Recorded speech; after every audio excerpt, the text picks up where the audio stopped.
Welcome back, everyone, to another episode of the Nick Cage Fight Podcast, where sometimes the hungry rabbit jumps. I hate that. I hate that tagline. They should have done better. They should have done better. I'm one like of your the horny hosts. rabbit fucks. Yeah, that would have been more sinister. I'm one of your hosts, Josh, joined as always by my fellow hosts, Rich and Ryan. We are here today to talk about seeking justice. How are we feeling, guys? Like a hungry justice. rabbit. Just like full up of justice. Rabbit. Just full of justice. Yeah. The hungry rabbit seeks justice.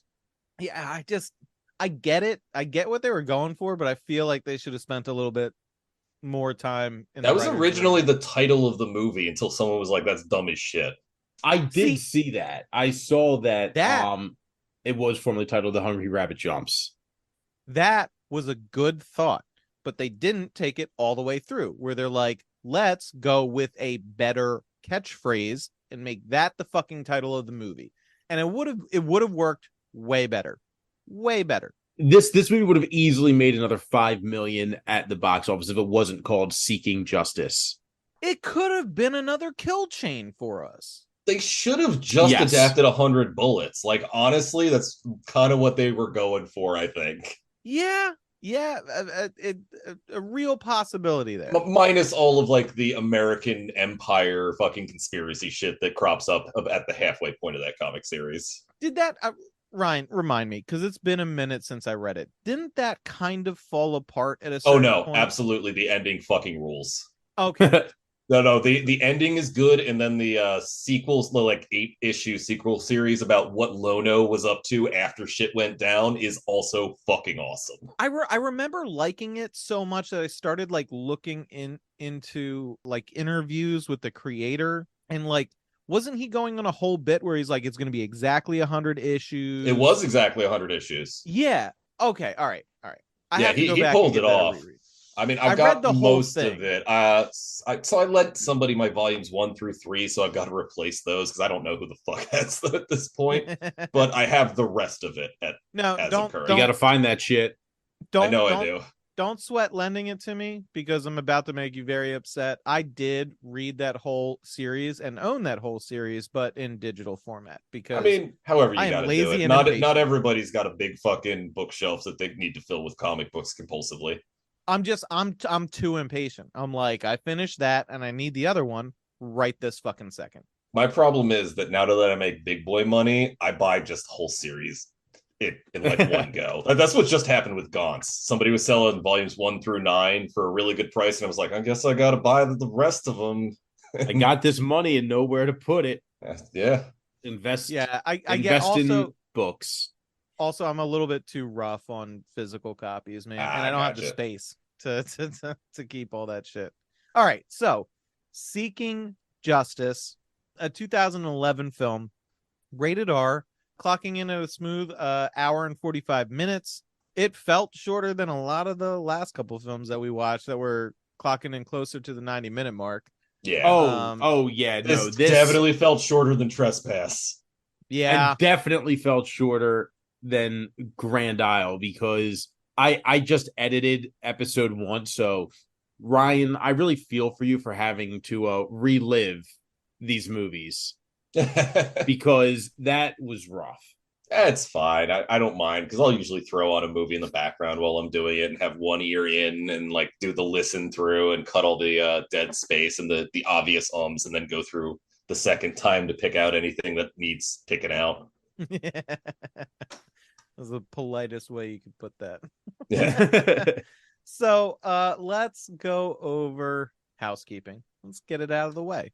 So starting off, we have the director, which is Roger Donaldson, who actually has a relatively impressive CV. I say relatively, but there's going to be some movies on here you recognize. So he did The Bounty, No Way Out, Cocktail. People remember Cocktail, Tom Cruise. I do remember Cocktail. He flips the shit out of those bottles. He's just doing a lot of things with cocks. And tails. Species. I love Species. Species isn't bad. Dante's Peak. Was Species the alien ripoff, if I remember correctly?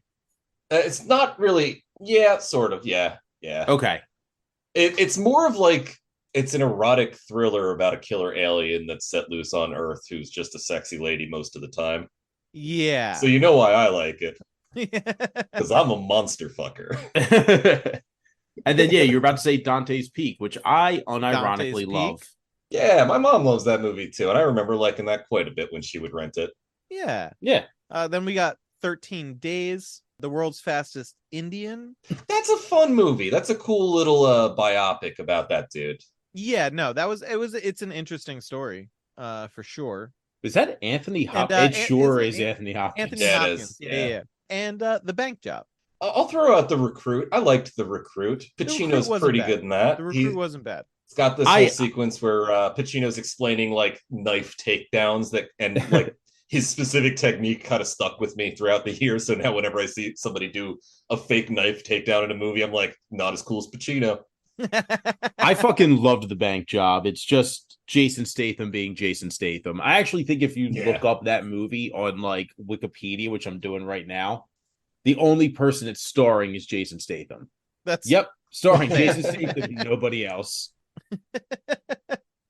So, all right. So here we get into the writers, and this is where it was at this point in the research that I got a little nervous. So we got two writers.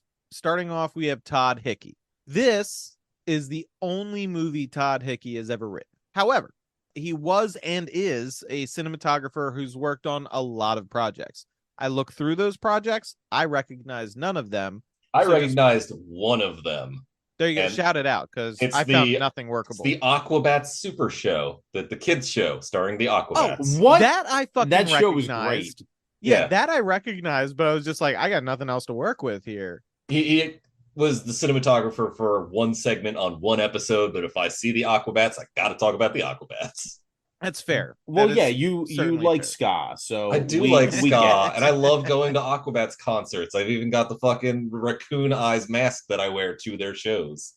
Remember Scott's when just pumped Travis with Baker trumpets. was in fucking the Aquabats? Yeah, I saw them on that tour. It was fun. They do like fucking tokusatsu ass mascot fights where they've got dudes in big rubber monster costumes come out and then the band beats them up. See, that's just fun. That's It is just just- good it's old clean fun right there. Really fun. It's like the most 10-year-olds you'll ever see at a ska show. Okay, so second writer is Robert Tannen, who's written one other movie, and that movie is Even Money. Which actually sounds kind of good after reading the synopsis or the little like pitch for it. It's about seems like it's 3 vignettes about people with gambling addiction, and they all kind of like crash, like that movie Crash, but not bad. And there's that actually means some me and Rich there's gotta some watch it. alums in Yeah, we that got too. We got fucking Kelsey Grammer, we got Forrest Whitaker. Forrest Whitaker is there. Yo, Yep, we got yep. a Ray Liotta in here. We got a Jay Moore. Jay in here. Moore, yeah, What Danny the DeVito. Fuck? Now We I got a gotta- Tim wait, Roth. Wait. I'm sorry. DeVito's in this? DeVito's DeVito's in this. God, all right. Let me look up how much it is to buy this film, because now I gotta fucking watch that. That's crazy. I did not take a peek at that fucking cast list. I'ma have to Yeah, watch and it. fucking Kim Basinger is one of the leads. Yeah. Son of a bitch. Yeah, That right? sounds like a really good movie. I'm sorry. Exactly. If I wrote that movie and I had that on my CV, I'd just be like, let me write you a movie. I have to watch it. I gotta see if it's a good I'm film. gonna assume this is at least watchable. So if he did this in Seeking Justice and nothing else, you know what? You retired on top. I'm good Yo, for you. it's not bad. It's not bad, but I would still criticize some of the things about Seeking Justice. But I'll we'll get defend into it. that. I will defend it. This is where the fight comes in. No, you can Get the cage out. remember when we started and we were like, we're gonna fight about every movie, and then we were immediately like, there's no way to take opposite sides on this. Yeah. Well, no, it wasn't about every movie because we could do that. It was about Nick Cage's performance in those movies. We're just like, nah, he's always good. We can't. We settled the Nick Cage good or bad question very, very Like early. episode 3, I think, because if I recall correctly, episode 1 was Snake Eyes. Mhm. Episode 2 was Ghost Rider. And then episode 3 was Ghost Rider Spirit of Vengeance. And it was just like, this movie fucking sucks. But Nick Cage in it is pretty good. Therefore, I don't think he's bad in anything. I mean, I'll say original Ghost Rider sucks. Spirit of Vengeance is still a very fun, watchable movie. The original Ghost Rider could seamlessly fit into the MCU. And I'm not saying that it's a bold take to say like the whole MCU kind of sucks, but yeah. I'm just saying it was before its time. It could have easily slotted into the canon with zero issue. It was exactly the quippy kind of bullshit with just the right amount of star power that all of that shit is. I'm really happy that my take from 2016 of man, the MCU kind of sucks now, doesn't it? That I would get absolutely crucified for has come back full circle. And no, you'll still get crucified for it. The people who defend that shit are psychos. It's fine to like your tasty treat movies. It's fine. But if you're like, this is better than Scorsese shit, you're just fucking lying. I'm sorry. Yeah, like you don't tell me that Black Panther should have been put up for Best Picture. Like my favorite is people saying that Scorsese makes only film bro movies, and I'm like, Last Temptation of Christ, that one about the Japanese Christian fucking missionaries, fucking what's the one with not even to mention his efforts to preserve classical films that otherwise would absolutely not exist in this digital age. Not just classical films, but like world cinema that was at an extreme risk of being lost forever. He has done more for film preservation than almost any other person on this planet. Get outside the box. Fucking put some respect on the man's name. Even if you like MCU shit more than you like Goodfellas and Casino and shit. I get, I guess, the perspective from a younger generation, but you're just wrong. You'll get older and you'll learn, and it'll be fine. And I'm just begging all of you people who just think he makes mob movies to watch After Hours, a movie about a guy who sucks, who has a really shitty night. It's great. Those are some of my favorite films. Just a guy who sucks, who has a bad Cheech and Chong are there. It's got some stuff that really digs in on the New York fucking like art scene. And again, Scorsese did The Color of Money. Yes. Please shut up and go away. That movie fucks so incredibly hard. It really does. Like, I mean, I still like The Hustler more, but Color of Money is a perfect film. Oh, you're about to hate my take then, because I was about to say this motherfucker saw The Hustler, one of the greatest movies ever made, and was just like, I can do that, but better. And then did it. I can do that, but better, and involve Tom Cruise somehow, and made that happen. So look, all right, we have a director that's got some meat on his bones. We have a completely untested writer who is an otherwise at least semi-successful cinematographer. And then we have a writer who wrote maybe one banger besides this. Even Money's still under review. Yeah, I'm going to assume it's a banger. I'm just making that assumption. It sounds good and the cast looks good. That's all I need. The cast list has me fucking psyched.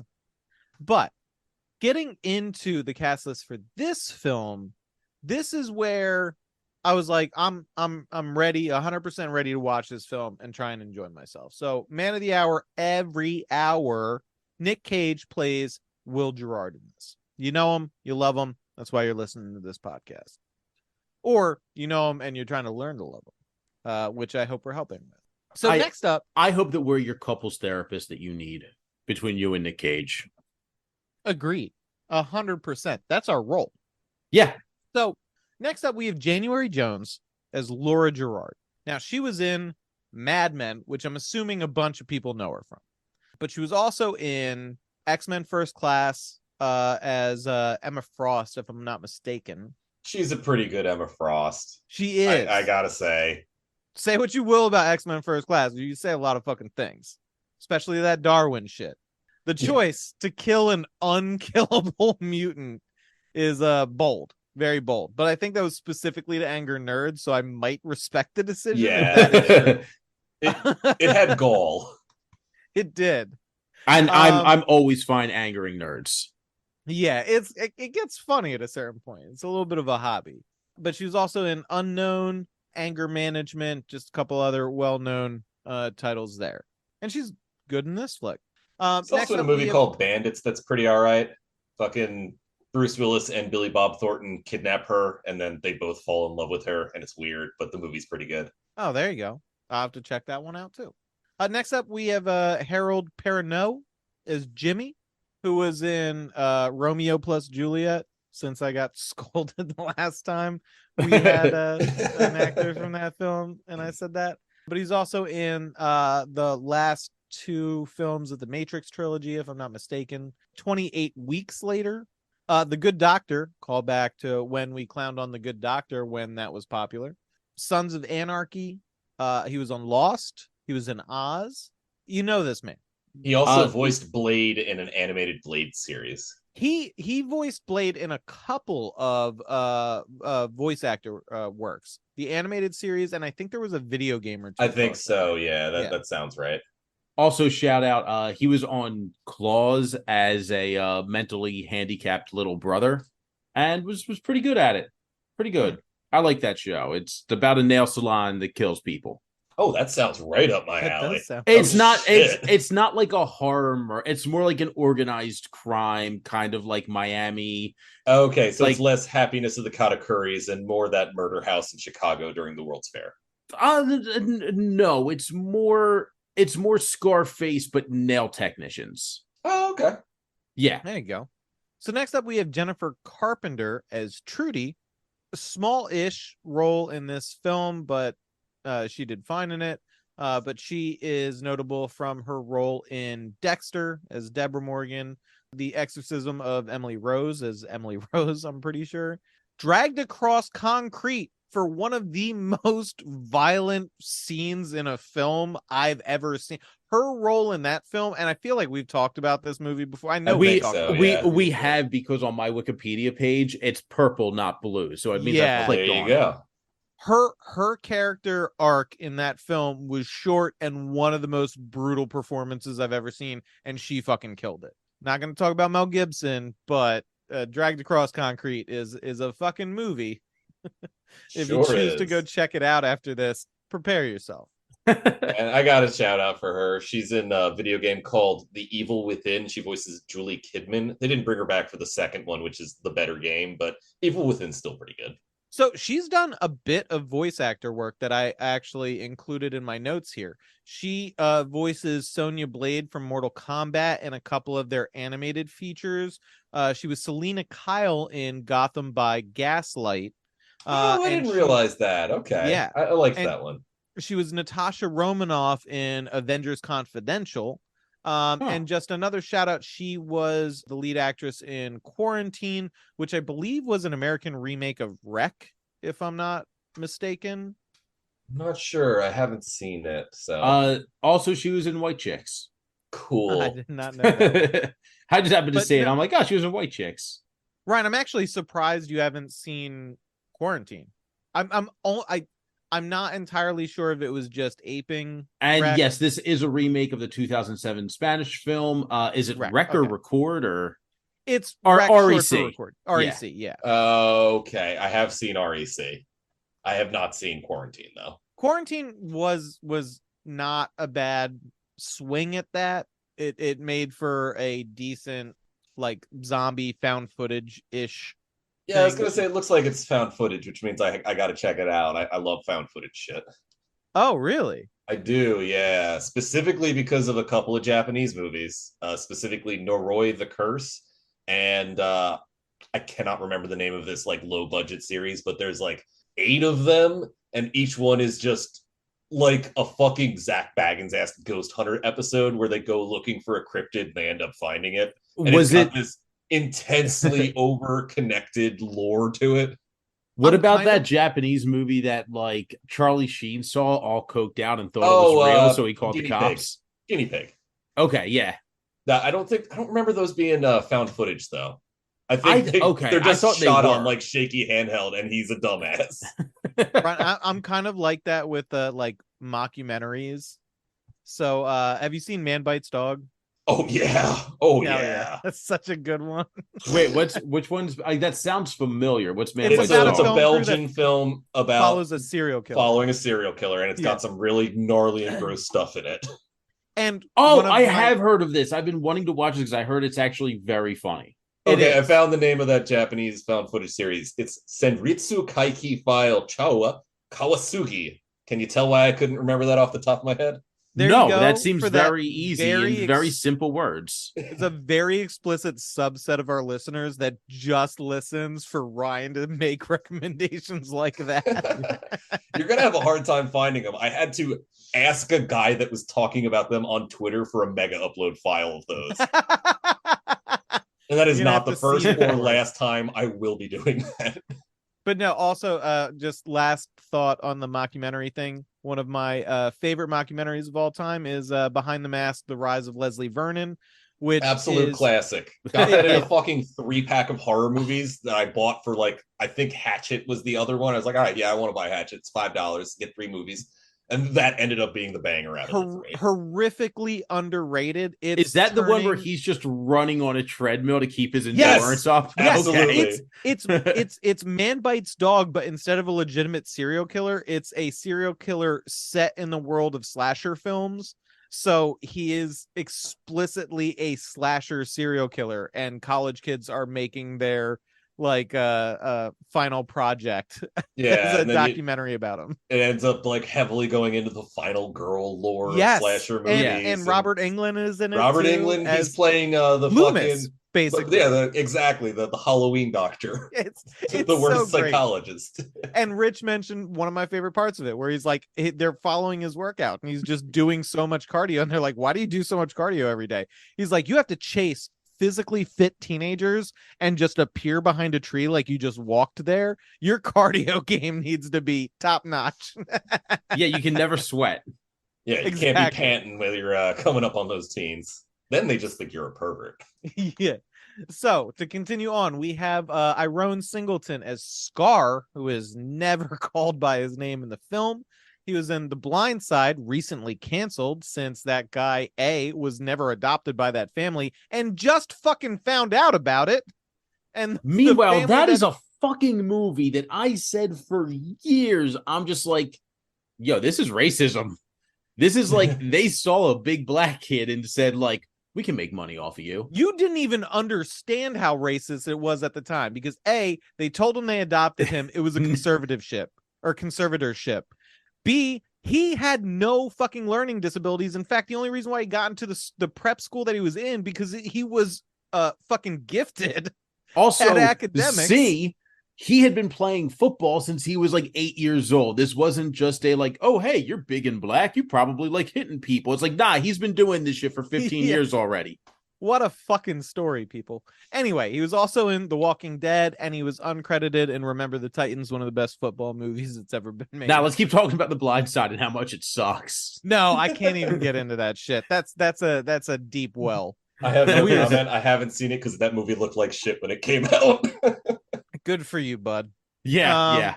If you had a girlfriend at the time, she made you watch The Blind Side.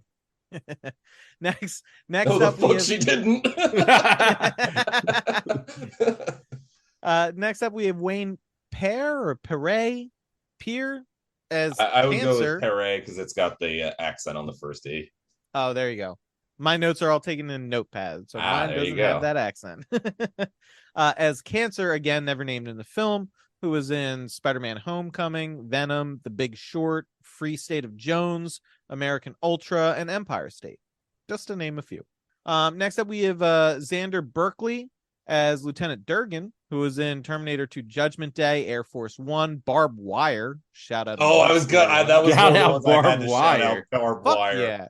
I fucking found some Barbed Wire comics at the comic shop the other day and bought them for 50 cents a piece. Bro, if it played on the Sci-Fi Channel back when Sci-Fi Channel was at least half horror movies, I know those movies. Barbed Wire played all the fucking time on that channel. Yeah, Barbed Wire, Ryan, Nikita. Ryan, what comic book store do you go to now? I go to the one in the mall. I'm not going to name them so we don't get doxxed, but it's the one at the mall because they have a pretty good dollar bin and they actually sell used graphic novels, which is how I prefer to buy my shit. There you go. Okay. Just curious, you know. He was also in Shanghai Noon, The Dark and the Wicked, which was a highly lauded, more recent horror film that I actually did not particularly enjoy. He was also in The Walking Dead, and then Transcendence, which is a sci-fi film starring Johnny Depp that I constantly like to torture a buddy of mine who is convinced we are going to, before our life is over, leave our consciousnesses in an AI sort of perpetual digital state. And this movie covers how fucking horrifying that is. I want to be a hive of nanomachines. Yeah. Next up, we have. Oh no, I just have to mention that guy did it. a voice on the cartoon The Tick as Octopanini. I somehow missed that, and I am ashamed. That's a good call out. Next up, we have Marcus Lyle Brown as Detective Green, who is in Stolen, Battleship, The Host, Bullet to the Head, and 12 Years a Slave. Huh. And last up, I have Joe Crest as Detective. Did we skip over Guy Pearce? Yeah, we have so far. I think we skipped over Guy Pearce. I'll get back to Guy Pearce. All right. Let me get back to Guy Pearce. Yeah, I thought you were doing him last, so I'm looking at the Wikipedia one. Yeah, well, no, it's a bit now. I'm on the Wikipedia page, and like how they normally list things is they'll put like the male lead, the female lead, and then like the kind of featuring name kind of last. Well, there you go. That's how I'm doing it and how I intended to do it. Let the record show. So Joe Crest, real quick though, as Detective Rudetsky, was in Stranger Things, 21 Jump Street, the 2012 remake, Deepwater Horizon, going to be in Killers of the Flower Moon. He was in Where the Crawdads Sing, Ant-Man, and the American remake of Old Boy. There's our Old Boy tie-in. Yes. And then last but certainly not least, because I definitely had him listed directly after January Jones, is Guy Pearce as Simon, who is in Memento, LA Confidential, The Hurt Locker, Iron Man 3, Lawless, The King's Speech, and everything else that you've seen fucking Guy Pearce in. I got two for him. He's in a movie called Factory Girl where he plays Andy Warhol, and he makes Andy Warhol even more punchable than I generally find Andy Warhol. That's a lot of punchability. That's a lot of punchability. Fucking Anakin Skywalker plays Bob Dylan in that movie too, which is pretty because good. Like what my favorite thing about Andy Warhol is when Up Against the Wall motherfuckers tried to kill him, but did the mock assassination that would have worked. Yeah, if they did a real assassination. Yeah. I mean, they already did a lot of cool things. They were so much cooler than The Factory.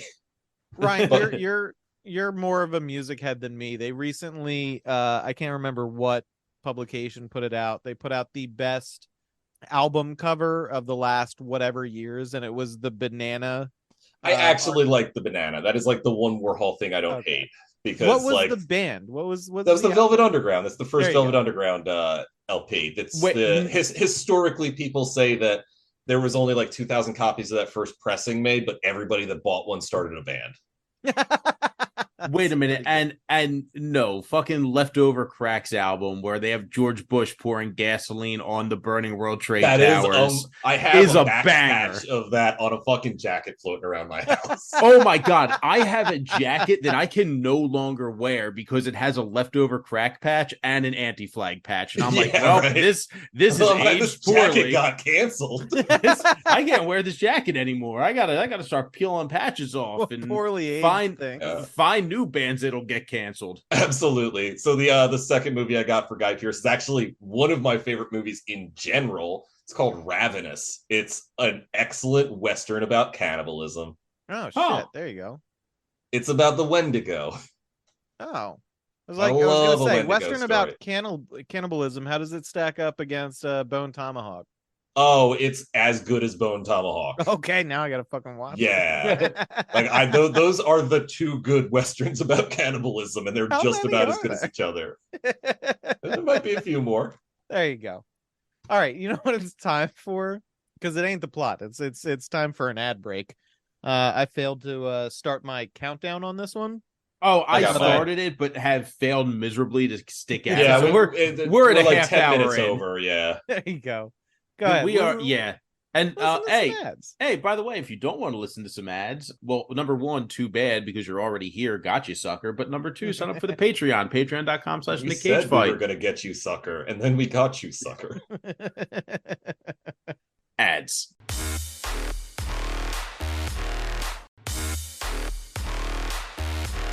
Were we talking about Bowfinger last week? Were I had a conversation about Bowfinger. I don't think we were talking about Bowfinger. Were we talking about Bulworth? I used to get those No, two movies confused. no. Okay, I was having a conversation with somebody about Bowfinger, and just all I could think about there was That's the them Steve trying. Martin one, right? That's a Steve Martin one. Okay, and then where they're Bulworth's the trying Warren to, Beatty. All right, all yeah, right. and they're trying to convince Eddie Murphy that he has to get on the rooftop and yell, "I'm gonna get you, suckers," and that's how the aliens leave Earth. Right. Fuck yes. I don't think we were talking about Bowfinger, but to be fair, I think all three of us have had casual conversations about that film enough that we're like, wait, did we fucking talk about it on this? Yeah, because I was talking to somebody about Bowfinger and how it's still really fucking good. But I just couldn't remember with Yeah, I don't whom think I that was was having us, the buddy. conversation. I wonder if Bulworth is still good because I bought that on DVD a little while ago and I have not watched it Probably yet. not. Warren No. Beatty is just rapping the whole time. I'm sure it gets wildly racist at points. Yeah, he's rapping the whole time and he like totally shacks up with who is that? Rosario Dawson? Yes. Okay. And by the I- end of it, he's wearing Shout like out to our fucking senator. He's wearing like Yeah. FUBU and stuff. Like exactly. I'm sure that movie was made in 1998. I'm sure it gets wildly racist. I don't doubt that at all. All right, so are we ready to talk about the plot of this halfway decent film?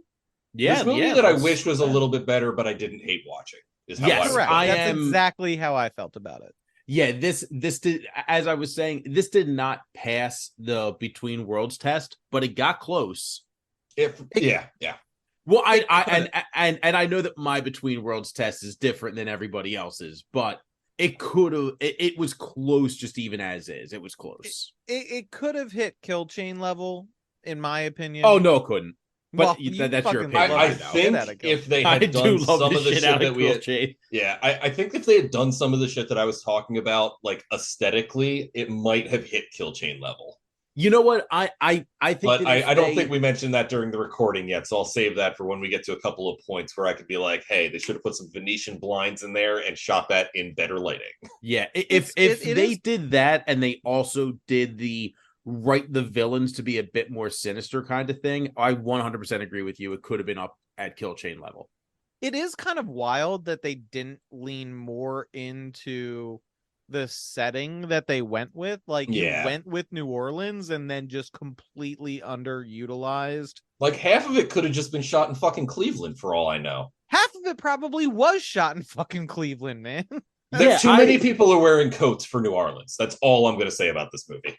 Yeah, like I forgot it was in New Orleans until like the dude with the fucking crawdad fucking accent comes by and he's just like, "This is New Orleans, boy." Like, Yeah. And I was even like a little confused by a couple of scenes. Like there's a scene where they're in a very clearly Irish bar with a shit ton of Irish people, and I'm like, is there a large extant Irish immigrant community in New Orleans? I'd never that's heard just that. that's just everywhere though. It's It probably. is a I mean, listen, if super you're, Irish bar. It's Yeah, such but an, if there are you're guys white, that you'll have go fucking like drinking in an the Irish ginger bar. hair and the soulless eyes. I'm sorry. Here's our Sopranos tie-in for the episode. It is that bar is Chrissy's description of hell from the Sopranos. We're all in an Irish bar. We keep playing cards against them, but we're always losing. All right, so we open the film on like a sneakily recorded interview of some sort.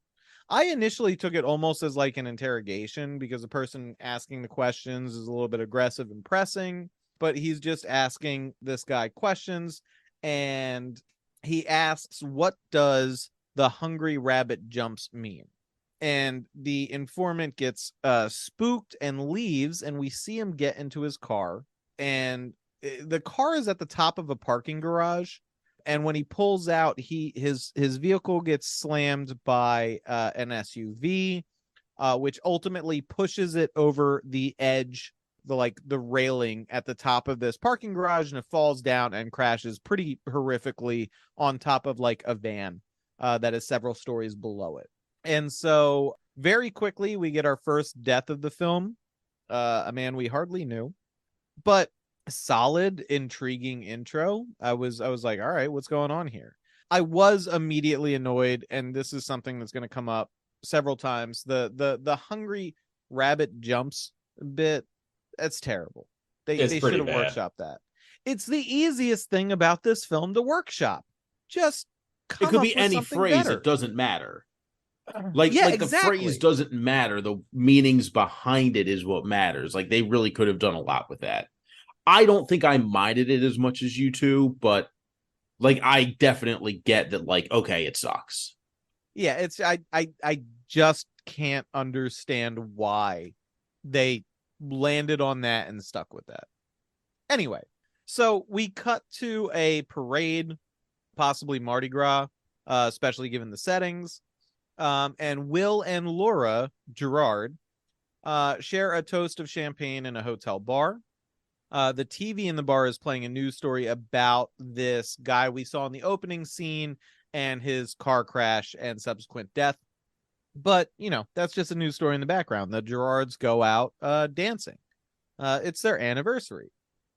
So they're talking to a couple that they're friends with about how they met. One of the members of this couple is Jimmy, who we come to see several times throughout the course of this film. And whoever Jimmy is with, who fucking knows? Is it supposed to be his wife? We never see her again. It doesn't matter. It I doesn't. just remembered the fucking the actual trigger phrase in 100 Bullets. It's Croatoa. Oh, there you go. That's Oh a better shit! Now I trigger gotta go. phrase. Now I gotta go murder the president. In Minecraft. In my listen. It is highly illegal to say that you want to murder the president of the United States. I love a good Whitest Kids You Know reference. Totally illegal. Completely illegal. Totally illegal.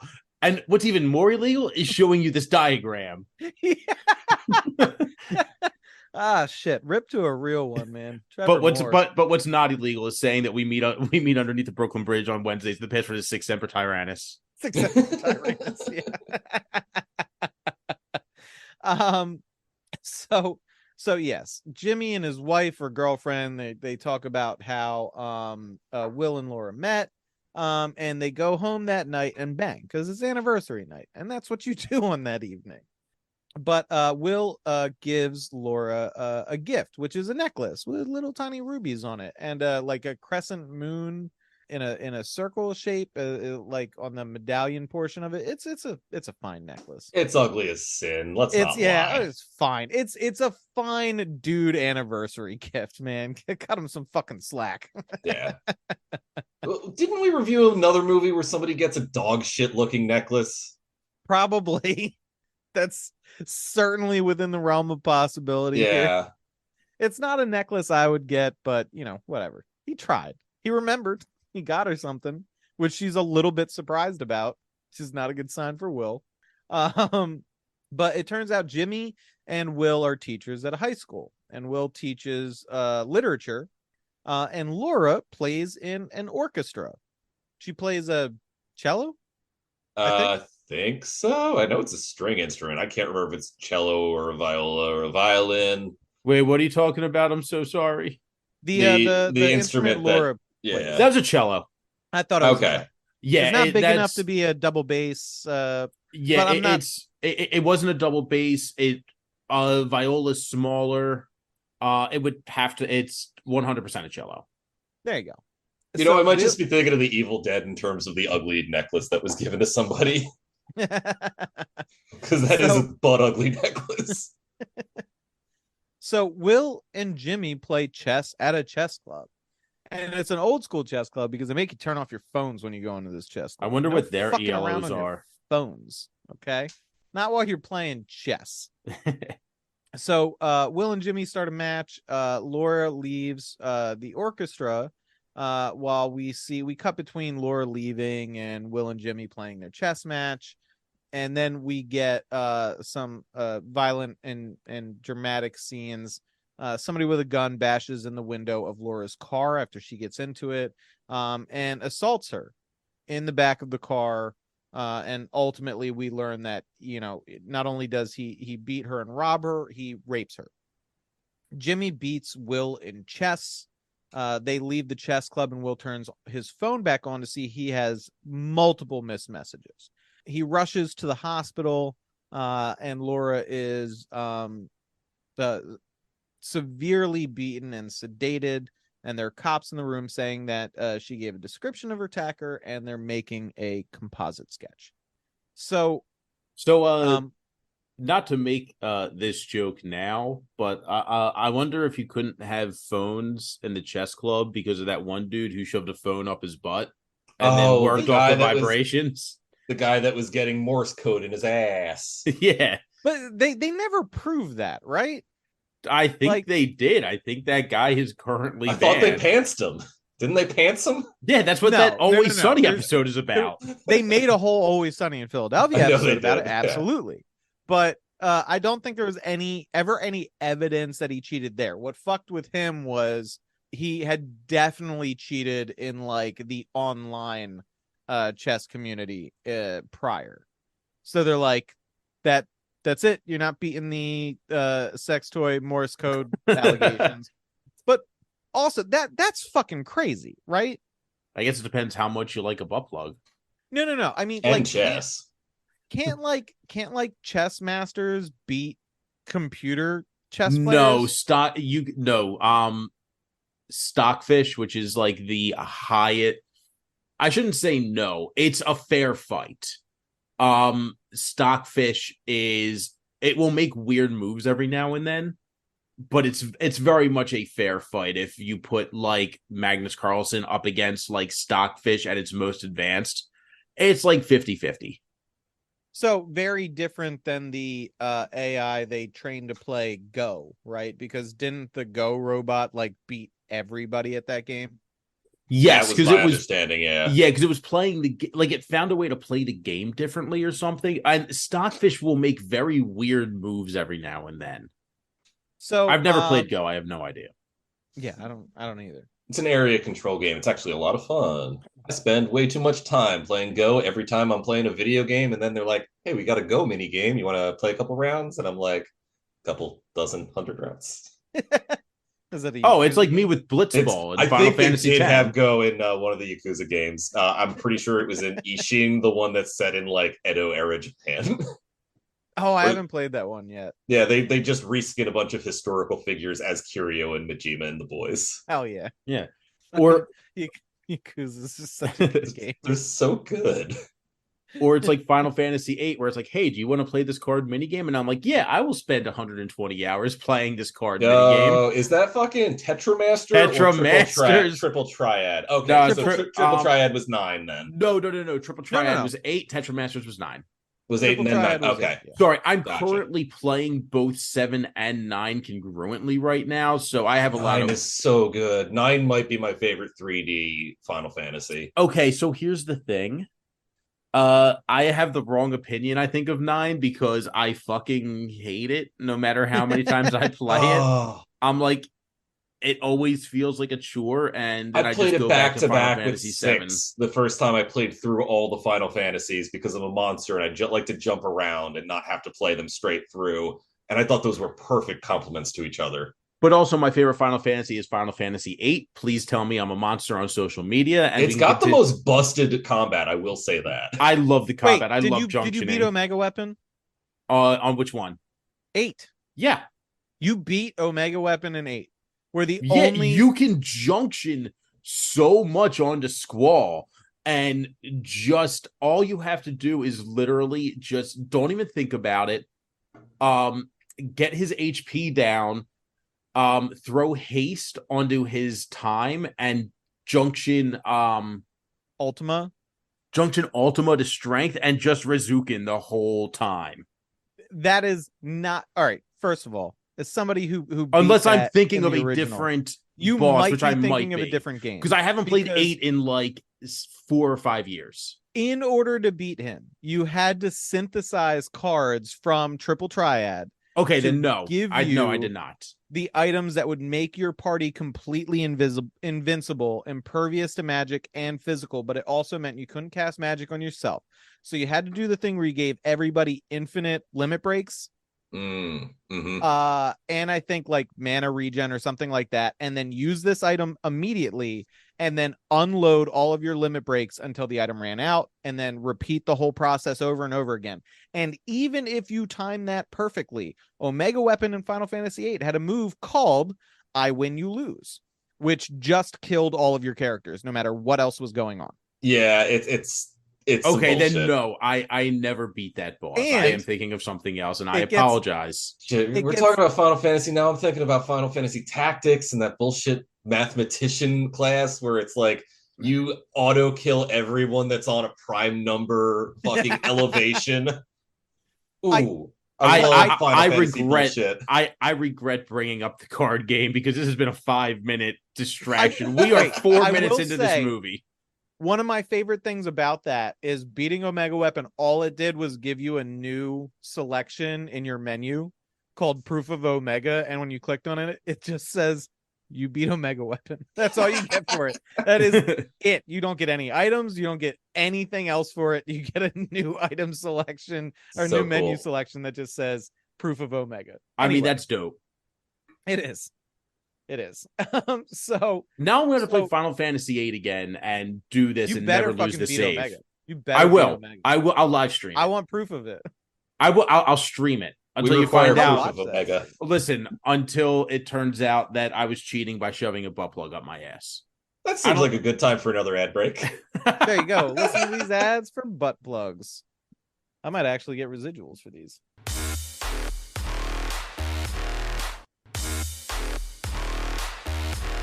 And hey, do you hate hearing ads so close together? Join our Patreon, you fucking poor person. It's $1. How much do you make? Like, I'm not going to bring this up, actually. Just give us $1. $1 a month. I do want to do the math and break that down into how much you get for $12 a year. That's the math. That's the math. That's the math. No, I meant how many fucking episodes you get, you fucking dorks. Minutes of content I'm talking about, not simple math. $12 worth of content. Oh shit. All right. Well, so anyway. no, remember, we're not giving them additional content. We're taking ads away. That's where the powder comes in. Remember, you gotta take the powder and mix it with vodka and apply it to your ears. We send it to you in the mail. Yes, that's right. I forgot about that. How much? Who's our powder supplier? I think it's Alex. Not Alex Jones. I thought it was Alex Jones. It's not Alex Jones. No. I would tell just you colloidal silver. I would tell you, but you would not believe who it is. Obama? No, it's actually Randy Savage's brother. Oh, James Savage. I was gonna say Will Savage. There you go. That's good. We have to bleep all this out. Only Patreons get to know who we said. Wait, what about Fred Savage? They're all related, right? Ryan, I went everybody with the last name Savage, and also that me saying that word bleeped out. Yeah, no, that can be done. It's the Wonder Years, man. Bleep that out too. Oh, we're just talking about pop punk bands. All right. I'll let that one fly. So Will leaves Laura's hospital room to find Jimmy and Trudy waiting for him. And Jimmy reassures Will that the cops will find the guy that did this. And Will is understandably perturbed. He has a little bit of a freak out in the bathroom, trying to come to grips with everything. And a man walks in and starts talking to Will and saying, he's sorry to hear about what happened to his wife. This man is Simon. Will thinks he works for the cops. The guy explicitly states that he doesn't, but he tells Will that the guy that did this was paroled a few weeks ago, and that he can help Will. Introduces himself, and he says he works for an organization that is he says the fucking name of the movie. He's like, I work for an organization that's seeking justice. It's like, why do he said it? Yeah, but he tells Will that they're willing to help him for free, but maybe just Will is that they're willing. Yeah. That they might ask for just like a little favor at some point in the future, like unlock a door or block a camera, simple shit, right? Yeah, definitely not beat a man to death with his own bicycle. Yeah. Definitely not that. There's no way it's going to be that. He's got a bicycle. So Simon explains there is a time frame associated with this offer, but doesn't elaborate as to why specifically. Will declines, right? A stranger comes up to you asking you to be an accomplice to a very obvious crime. You say no. That's the smart move because that person is a Fed. So, little practice point for you listeners. However, don't Will, hire your hitman off Craigslist. Yes. Will reconsiders his correct initial stance on this and stops Simon right before he leaves. And Simon tells Will, if you want this to happen, what you need to do is you need to go down to the oncology wing. There are 2 side-by-side vending machines. And you need to purchase not 1, but 2 Forever bars, which are a fake candy bar because they did not want to spend money for the rights Also, to use a licensed product. This is one of my favorite parts of the movie is all these phone calls where they tell him to do so much little shit that doesn't matter. Ridiculous. It's so petty. There is a great callback to this later in the film. There is weird bits of comedy in an otherwise serious thriller film. Oh, you talking about one of the last scenes of the movie? Yes. We'll talk about it because I love that scene. It's so good. This scene is fucking hilarious because he's like, it is so tense. It's so funny tense though. It's goofball tense. So it actually had me chuckling during it. So he's like, you gotta go to this vending machine, you gotta buy 2, like a fucking video game quest, right? And so Will walks down there and he walks into this cafeteria area, this waiting room area, and he's looking around. There's a bald guy at a table, and he's like, what's that guy doing there? There's a security guard who's watching the vending machines. There's a nurse pushing a cart, and everybody seems to be fucking looking at him. So he looks awkward as shit. And he walks up to the vending machines and stroking his chin, what am I gonna get? Good. Little Debbie, is it a moon pie day? He spots the fucking Forever bar and he's like, okay. Pulls out $1, still looking all around as he's doing this too. It's the most I'm buying drugs version of buying a candy bar from a vending machine I have ever seen. He puts the $1 in, he buys 1 Forever bar. He looks around again. He's like, who's paying attention to the number of Forever bars I've purchased?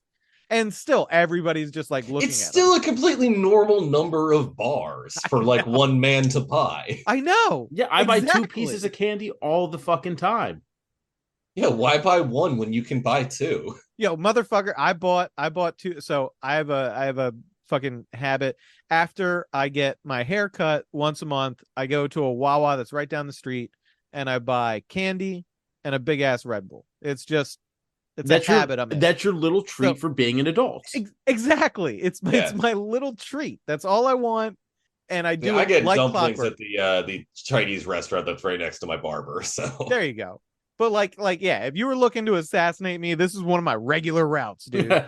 But the last time I went, I put my two bags of candy because I like to share with people when I get home. I put the 2 bags of candy on the fucking counter, and dude's like, "Huh, got a sweet tooth today." I'm like, "Fuck you, ring me up. This is my tasty treat. I do this once a month."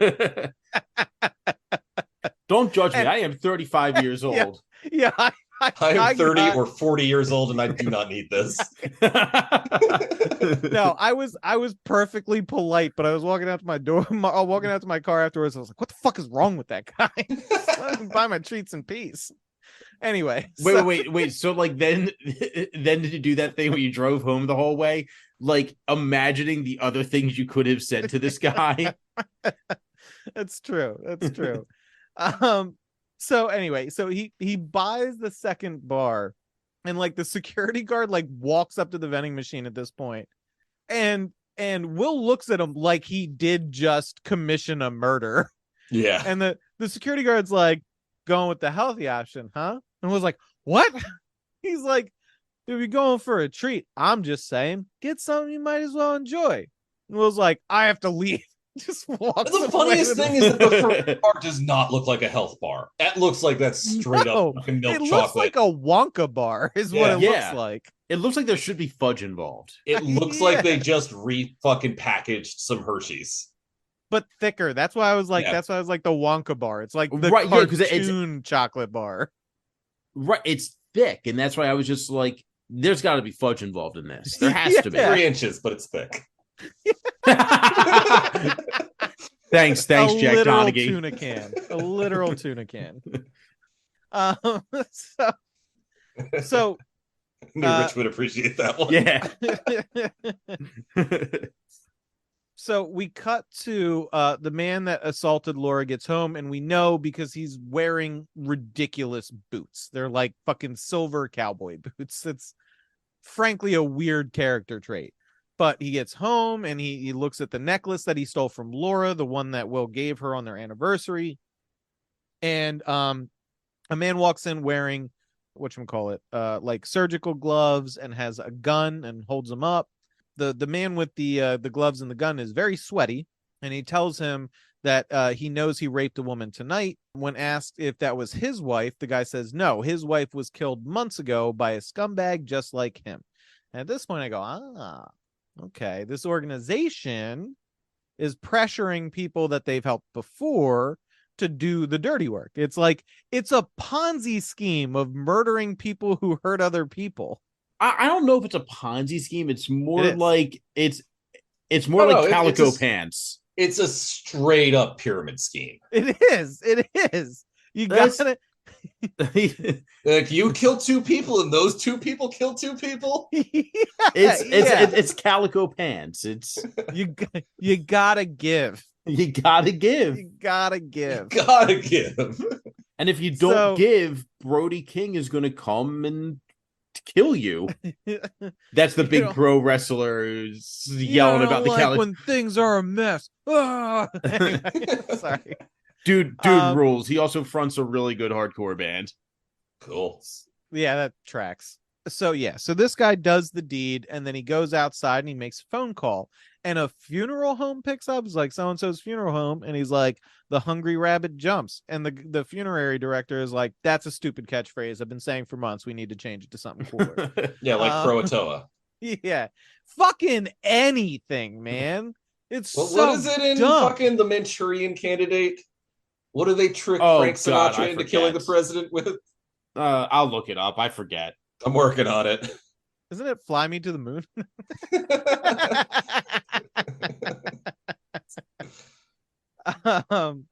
But no, man, anything would be better than the hungry rabbit jumps. It's supposed to. Oh, it's why don't you pass the time by playing a little solitaire? That seems like it's a phrase that could have been easily said at any point in time. That's crazy. You can't have your Manchurian Candidate working in an office job ever. No. At that point. Yeah. It reminds me of what was the fucking, I can't remember what it was. I want to say Hitchhiker's Guide to the Galaxy, but it might be wrong. It might have been something stupid. Like, no, it's definitely something stupider. It was a Futurama or Family Guy. It's like the passphrase is a phrase that has never been said before, and it's that Italian family the next table over is so quiet. Anyway, yeah, you need your trigger phrase, something that people aren't going to say regularly. So back at the hospital, a man drops off an envelope to Will. It looks like he's like supposed to be a fucking doctor. Is like, Mr. Gerard, this is for you. And in it is a picture of the dead rapist and Laura's necklace. So now Will knows that he is 100% party to a crime, a very serious felony, one of the most serious ones you can commit. Regicide? Not anymore. Not here. Nobody gives a shit about that. But if you are, they might have a parade for you if you commit regicide in America. Honestly, they should. That should be a fucking thing. You know what I mean? Like, not for nothing, we probably should have celebrated when the Queen died. I'm just saying we fought a war over this. Wait, shit. You didn't? I mean, I I celebrate. definitely Pride. got drunk on American whiskey and watched fucking. That's fair. Definitely That did is not fair. watch Downton Abbey that day. Not at all. So Will tells Laura that the police found the rapist dead. Will takes Laura home from the hospital, and next we see Will out and running, and we get a little caption on the screen indicating that it is 6 months later. When he returns home from his jog, Laura is understandably, very understandably, a bit paranoid about security. You know, did you lock the door? And they have a "I want to buy a gun" speech.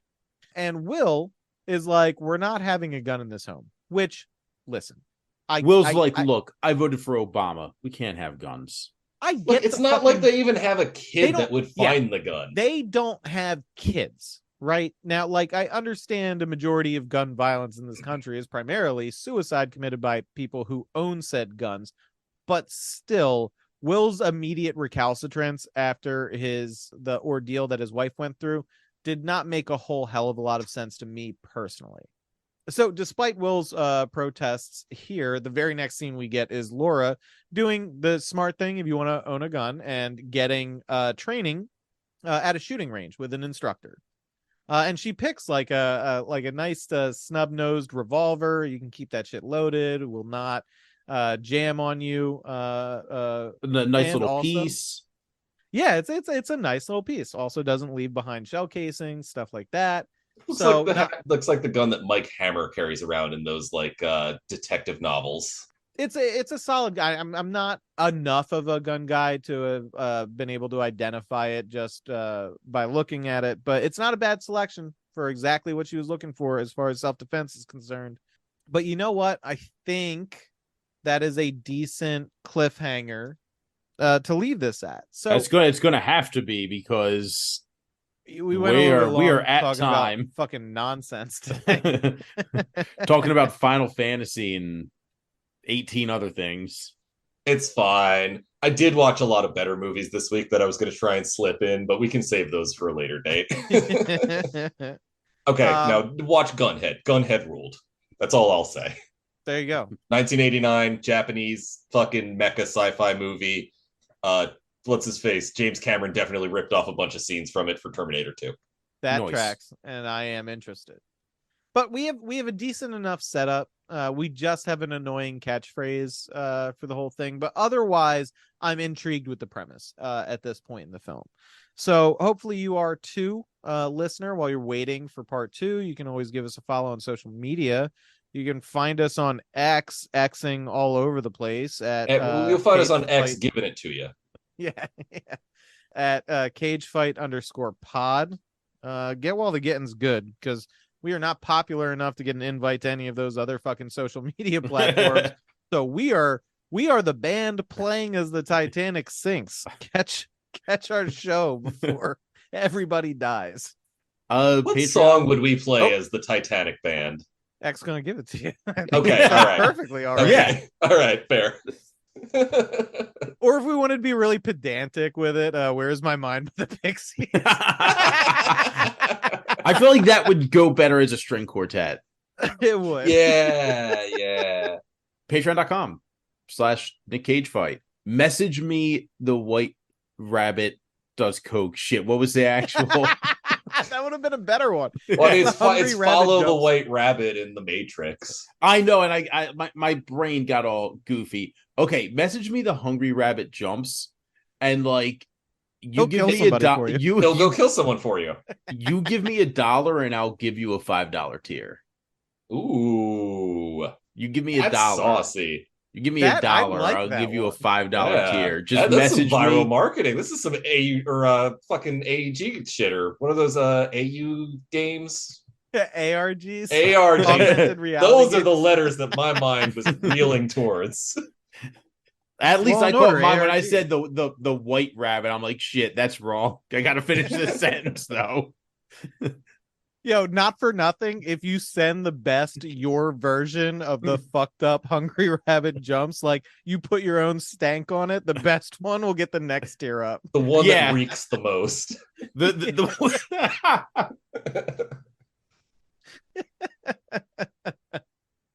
But you got to give us $1. That's the deal. You got to give me you $1. gotta give. You gotta Gotta give. Give. Gotta give. All right. Yeah. Join us next time for the thrilling conclusion of Seeking Justice. Thanks for tuning in. And as always, listeners, you know we appreciate you. And as always, listeners, the Hungry Rabbit jumps. I'm trying to stick that in your head so when you start getting messages, you know what the fuck is going on. I'm not gonna lie, when this comes out, like, well after our recording schedule, because it comes out a bit later, like 2 weeks from now, you're gonna be like, I'm getting the weirdest death threats on fucking Facebook. Why is everybody telling me the Hungry Rabbit jumps? Am I safe right now? Whew. All right, we'll see you next time, listeners.